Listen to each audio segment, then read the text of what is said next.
Ahí está ya, listo. Bien, ¿se escucha bien? Sí, ahí tenés el indicador, fíjate que te marca. ¿Dónde? Acá. Cada vez que hablas, sube el nivel. Perfecto. ¿Sí? Bueno, ellos ya están escuchando. Ellos ya están escuchando, sí.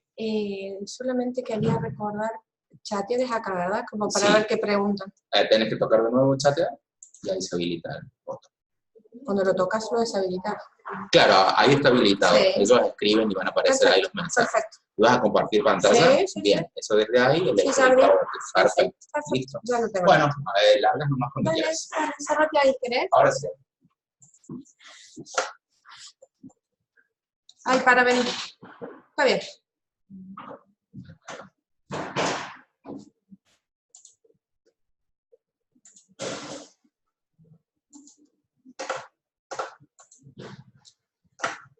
Víctor, mira cómo quedó esto.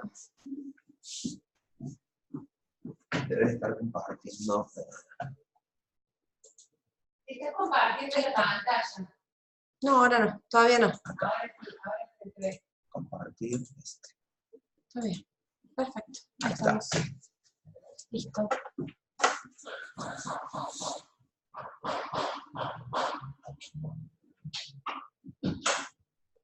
Bueno. ¿Cómo están? Buenas tardes. Buenas tardes a todos, a Nicolás, a Lorena, a Abril.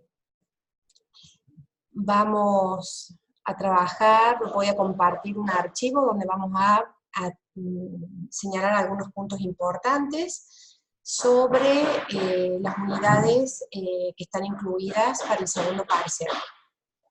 Todo lo que ustedes necesiten preguntarme, van a poder hacerlo a través del chat del grupo de Zoom que ustedes tienen sobre su mano derecha de la computadora.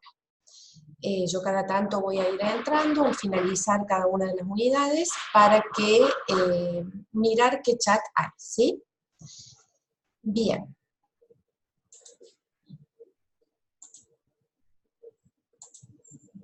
Vamos a compartir acá. Ahí estamos. Bueno. Estamos en la segunda videoconferencia de Contabilidad 1 a distancia. Es importante tener presente algunas fechas importantes en relación, porque hay un poco de confusión con algunos talleres que hemos dado. En primer lugar, señalarles que mañana, miércoles 16 de octubre a las 11 horas, va a tener lugar la tutoría previa al segundo parcial.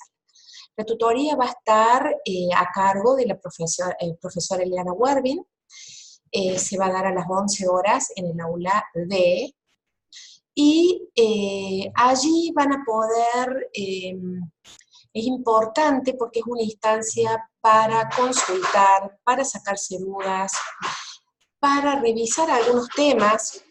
Hemos tomado la decisión, obviamente, de no revisar nuevamente los mismos temas que se dio hoy en un taller que me pidieron ustedes mismos sobre algunos temas del segundo parcial. Entonces, mañana seguramente revisaremos bienes de uso, que hoy todavía no lo pudimos dar. Revisaremos empresa comercial en bienes de cambio, la determinación del costo de ventas. Trabajaremos sobre algo de pasivo. Hoy se dio sueldos, hay otros pasivos también. Y cualquier otra duda que ustedes puedan llegar a necesitar. Bueno, todo esto es en pos del segundo parcial, que es este viernes 18 de octubre a las 11 horas en el aula E, tal cual lo tenemos acá. Las unidades comprendidas en el segundo parcial son las unidades 7, 8, 9 y 10, que seguidamente mostraremos el mapa conceptual de cada una de ellas.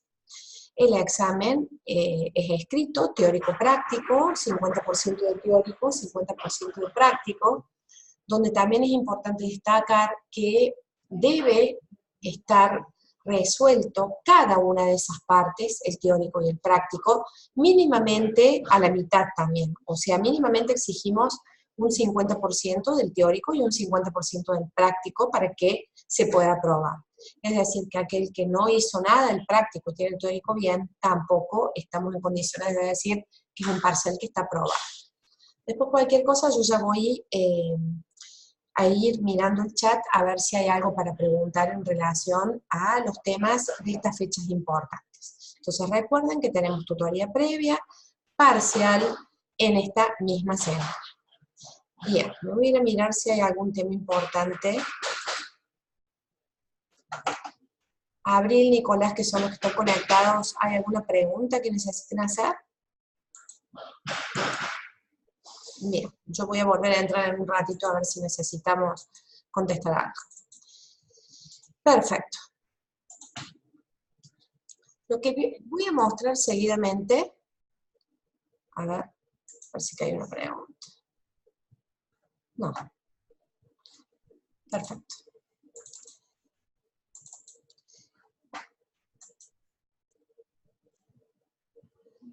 Bien.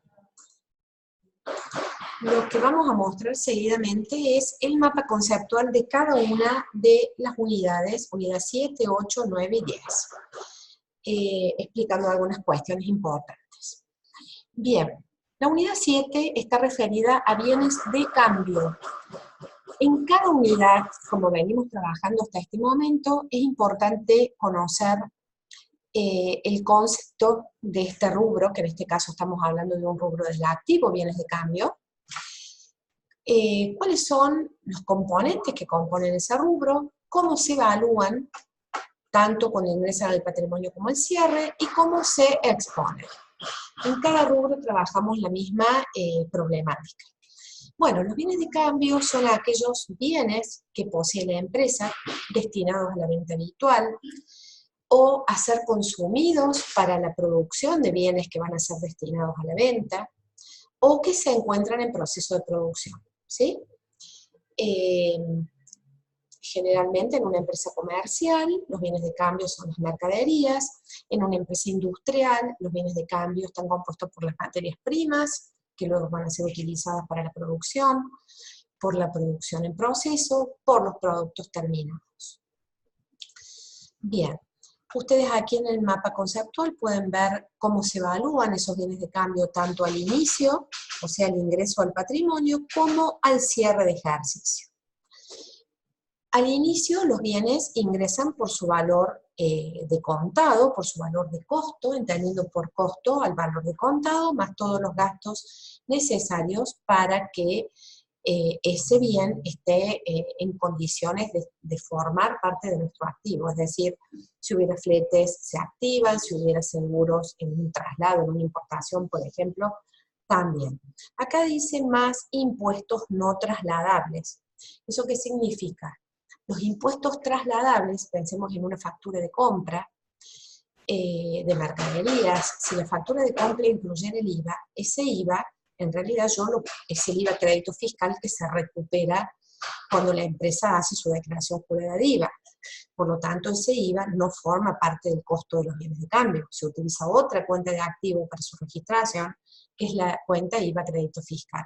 Aquí hablamos de algunos otros impuestos, como por ejemplo impuestos internos, que uno no pueda descontarse de alguna declaración jurada que la empresa tenga que hacer. En general, para ustedes va a estar, por ser esta situación inicial de la materia, estamos hablando de bienes, vamos a trabajar con el precio de contado, más los gastos necesarios, y bueno, en el caso de que ustedes vieron una factura con IVA, estamos sabiendo que ese IVA no forma parte del costo porque es un IVA crédito fiscal. ¿Qué tareas hay que hacer al cierre de ejercicio en relación a los bienes de cambio?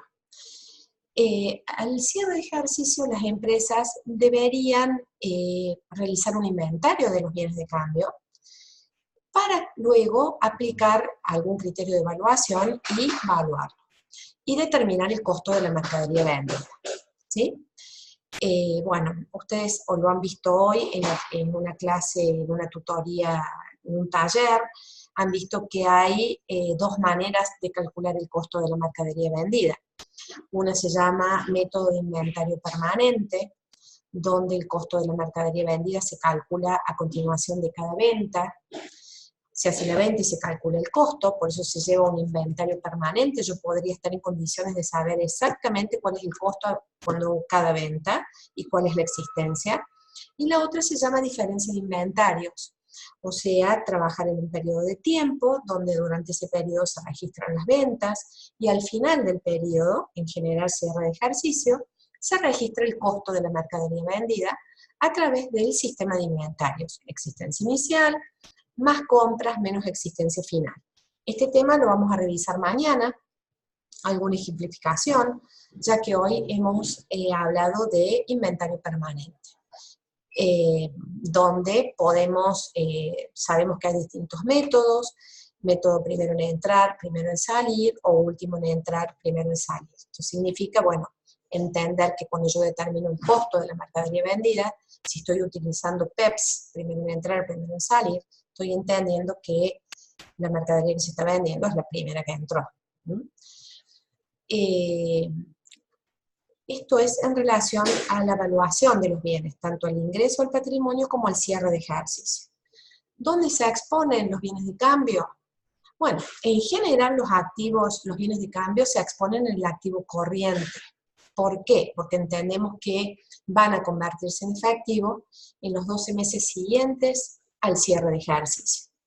Podemos tener algún tipo de empresa, una empresa constructora, por ejemplo, donde puede haber mercadería, o en este caso inmuebles o alguna obra que esté en proceso, que demore más de un año, y que se podría exponer en el activo no corriente. Por eso habla de, según la naturaleza del bien, según la naturaleza de los procesos productivos, según la posibilidad de realización que tenga. En general, los bienes de fácil realización, o las mercaderías en general, se ubican dentro del activo corriente.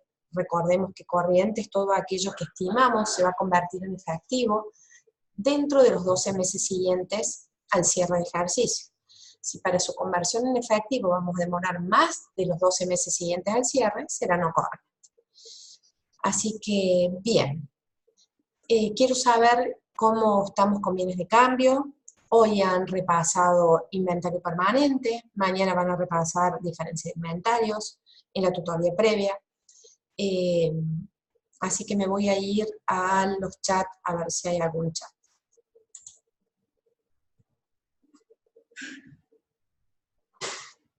Bien, no hay ningún chat. Abril, Carolina, ¿está todo entendido? Cualquier cosa van escribiendo, ¿sí? Aunque sea escriban, está entendido. Aquí abajo, escribir, mensaje aquí. Si se va entendiendo, me gustaría que lo vayan poniendo. Bien, voy a volver a compartir pantalla, así estamos con la siguiente unidad.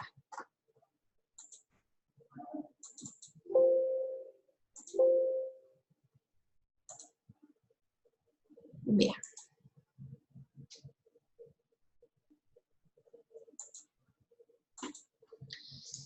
La unidad número 8, estamos hablando de bienes de uso, otro rubro del activo que comprende aquellos bienes que ya no están destinados a la venta habitual, sino están destinados a ser utilizados en la actividad habitual de la empresa, como por ejemplo los muebles y útiles, las maquinarias, las instalaciones, los rodados, los inmuebles, todos aquellos bienes que posee la empresa, que están dentro del activo, pero que no están destinados a la venta habitual. Sí podrían ser vendidos en algún momento, no hay duda.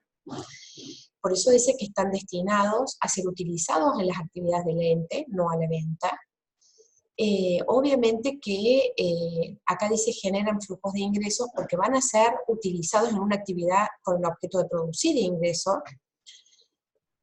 Generalmente no se consumen en el primer uso, duran un periodo prolongado de tiempo, generalmente cada bien de uso tiene una vida útil estimada, donde por ejemplo podemos hablar de 5 años para los rodados, 10 años para los muebles y útiles y las maquinarias, 50 años para los inmuebles.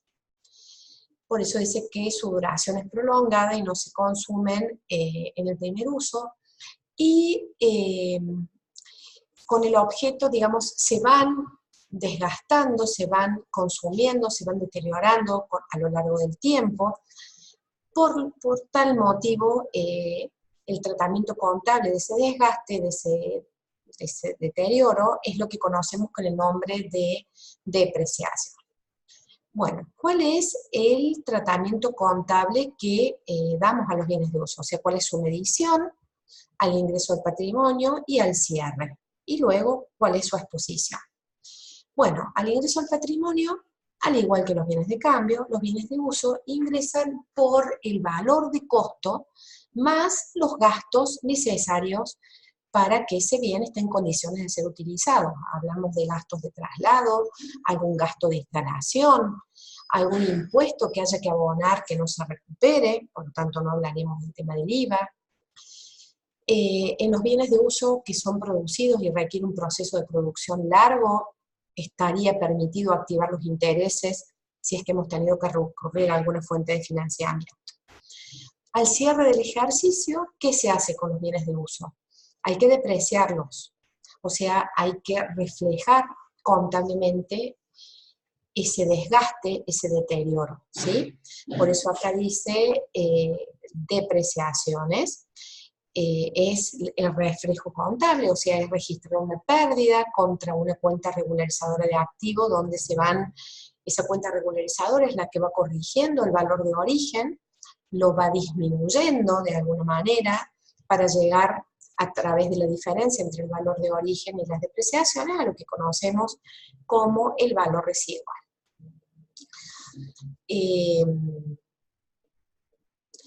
Es importante conocer que hay distintos métodos de depreciación.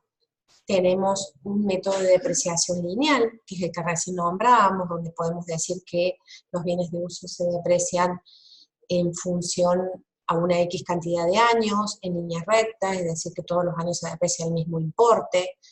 Eso se llama depreciación lineal. Pero existen otros métodos que ustedes van a poder revisar en la bibliografía, donde están en función de unidades producidas, por ejemplo.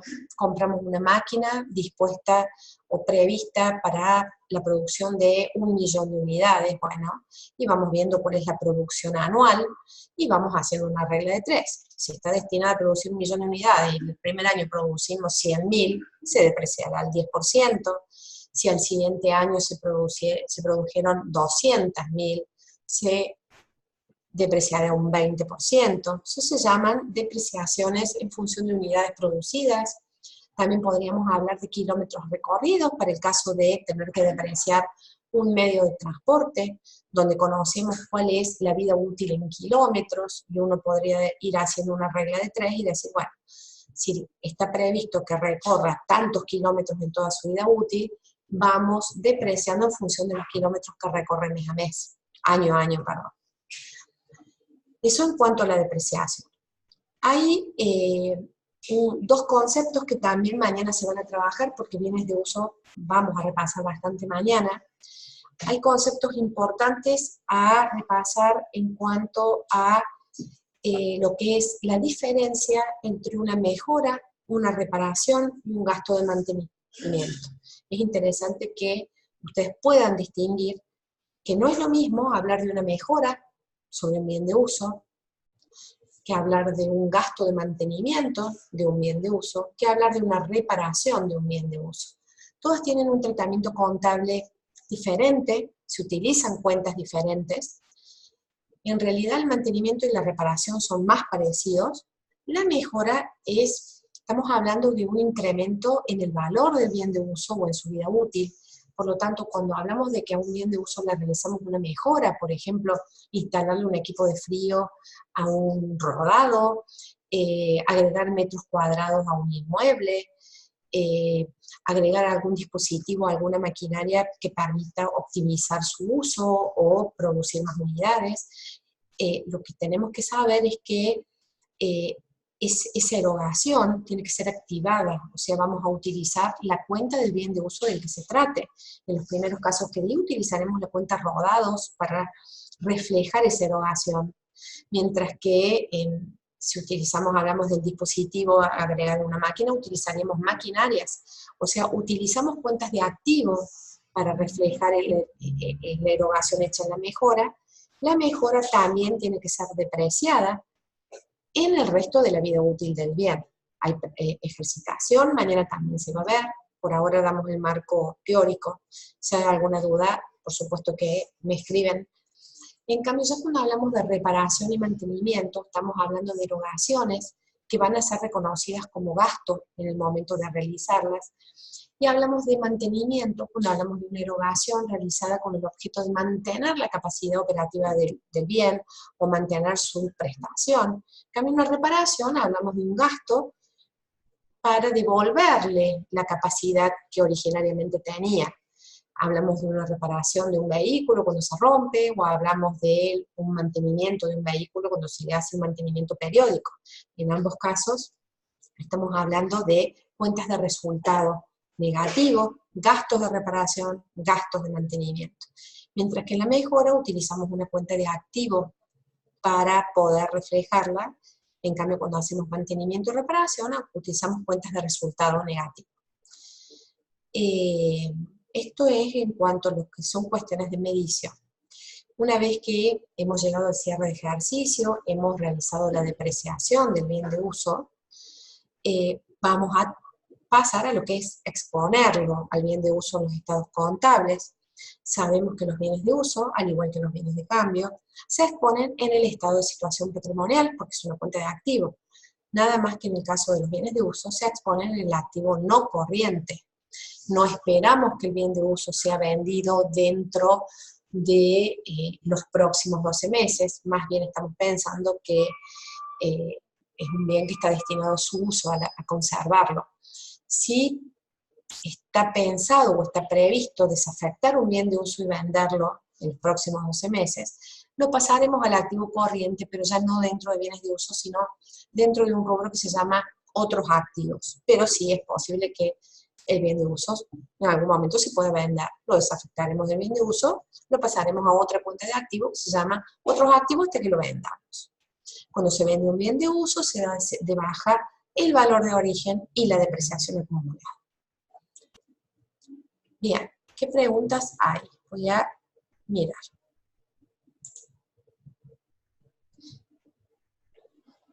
Perfecto. Carolina me va diciendo que se entiende, Lorena también, Abril también. Me gustaría que mañana pudieran venir a la tutoría, porque vamos a trabajar con bienes de uso. La va a dar la profesora Elena Werbin, pero le he pedido que revisen los ejercicios que hay de mejoras y mantenimiento, porque no han sido repasados en el taller. El taller de hoy se decidió dar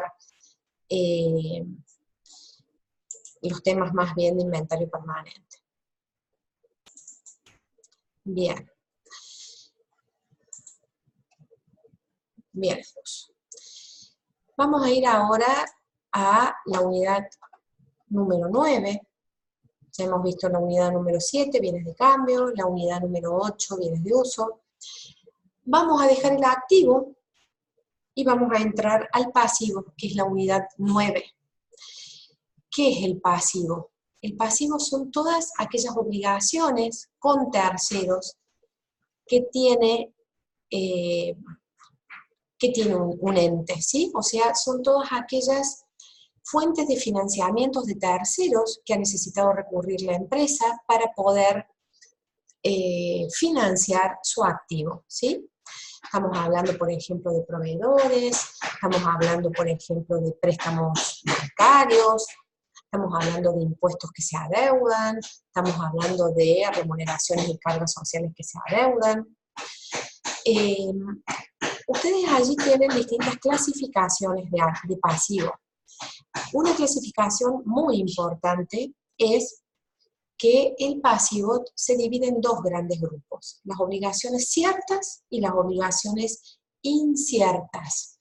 Las obligaciones ciertas, o sea, aquel pasivo que a la fecha de cierre ya está totalmente determinado, como son una factura que debamos de un proveedor, que estamos hablando de una deuda comercial, las cuotas que se deben de un préstamo bancario, que estamos hablando de una deuda financiera, los sueldos que se adeuden a fin de mes, las cargas sociales que se adeuden, impuestos que se adeuden donde ya hay presentado su declaración jurada, cuentas particulares con los socios, deudas ciertas. En cambio, las deudas inciertas, estamos hablando de las previsiones. O sea que estamos hablando de aquellos pasivos contingentes, aquellos pasivos donde aún no se han concretado, pero hay una alta probabilidad de que esto ocurra y que de ocurrir la empresa va a tener una deuda. Hablamos, por ejemplo, del caso de previsión para juicios, previsión para indemnizaciones, es decir, que ya al cierre de ejercicio estaríamos hablando de que la empresa está teniendo un juicio en su contra y que es altamente probable que ese juicio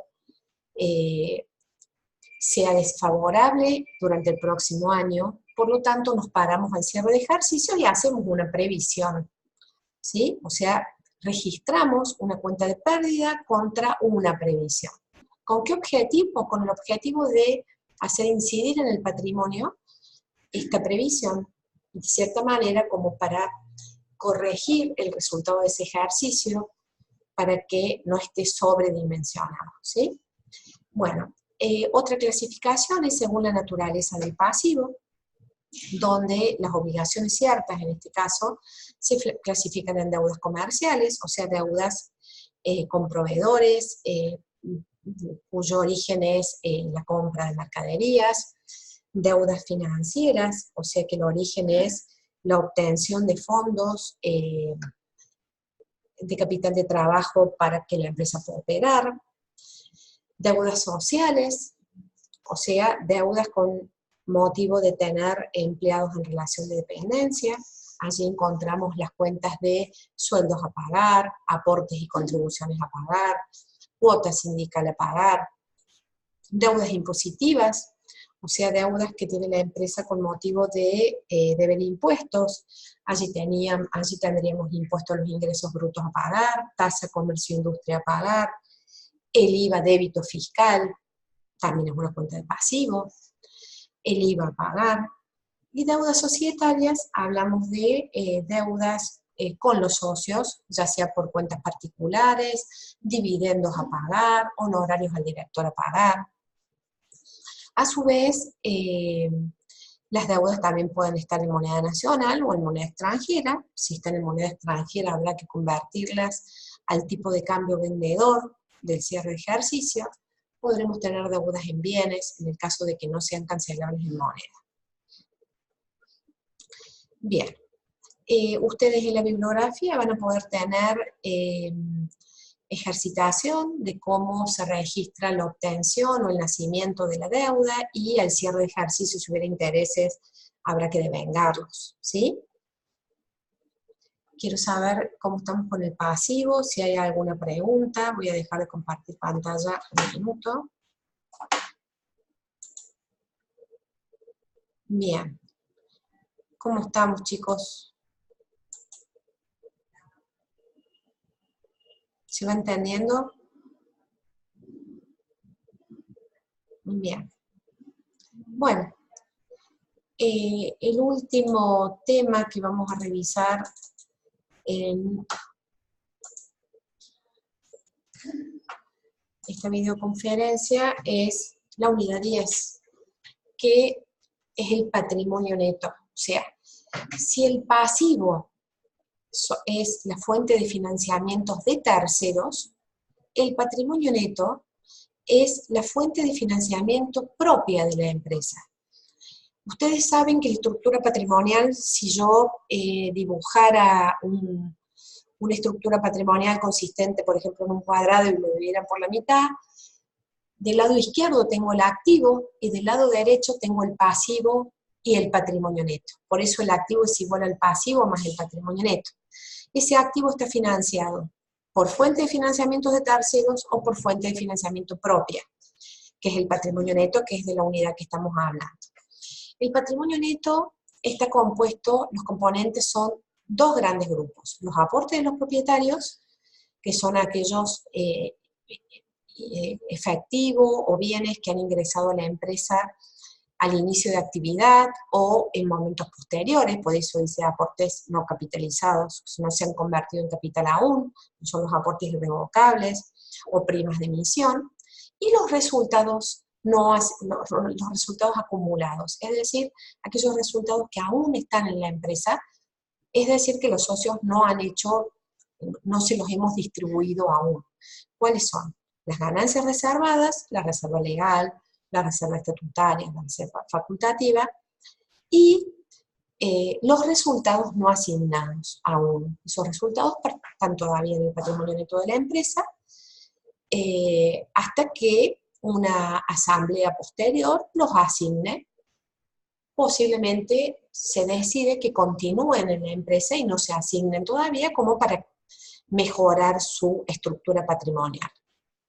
Porque para poder distribuir utilidades habría que sacrificar activos también. Entonces por ahí las empresas deciden dejarlos en el patrimonio a los resultados y que continúan como no asignados. Bueno, en un primer momento el patrimonio neto es el capital. Luego de transcurrido un periodo, el patrimonio neto va a estar formado por el capital, más los resultados acumulados, más los resultados del ejercicio, más los aportes menos los retiros. Allí es importante que revisen en la bibliografía lo que es la constitución de una reserva legal, de un inicio de actividades, cómo nace el capital, que en el caso de una empresa unipersonal nace con los aportes del efectivo de los bienes. En cambio, cuando hablamos del inicio de actividades de una sociedad, tenemos dos momentos: el momento del compromiso y el momento de la integración. El momento del compromiso entre los socios, donde allí nace el capital, y el momento de la integración, donde se van integrando ese compromiso de los socios. El momento del compromiso, donde tendremos, por ejemplo, en una sociedad de responsabilidad limitada, el socio A cuotas suscriptas, el socio B cuotas suscriptas a capital social, y luego, en el momento que cada socio cumple con su compromiso, se ingresan los bienes y se da de baja al socio A cuotas suscriptas y al socio B cuotas suscriptas. Estas dos cuentas, socio A cuotas suscriptas y socio B cuotas suscriptas, son cuentas de activo. Es decir, la empresa tiene el derecho que esos socios aporten su compromiso y van a desaparecer cuando realmente ellos cumplimenten su aporte. Cuentas de patrimonio neto, capital, prima de emisión, las reservas, reserva legal, reserva facultativa, reserva estatutaria, resultados no asignados. Son todas las cuentas del patrimonio neto, por eso es que está bueno que puedan mirar la ejercitación para ir viendo los distintos momentos en que cada una de estas cuentas van naciendo. Bien, me voy a fijar qué otros temas hay, esto va a quedar grabado para que puedan ver los mapas conceptuales. Bien, voy a quedar entonces esperando algún momento como para saber si hay alguna pregunta de los temas que hemos dado. Recuerden que también mañana van a poder tener acceso a la tutoría. ¿Todo bien? ¿No hay consultas? Bien, entonces voy a cerrar esta videoconferencia recordándoles que mañana tienen la tutoría previa y el viernes el parcial, y estamos abiertos para cualquier tipo de consulta, por supuesto en la plataforma, en el aula virtual o lo que sea. Me despido, chicos. Muchísimas gracias y nos vemos.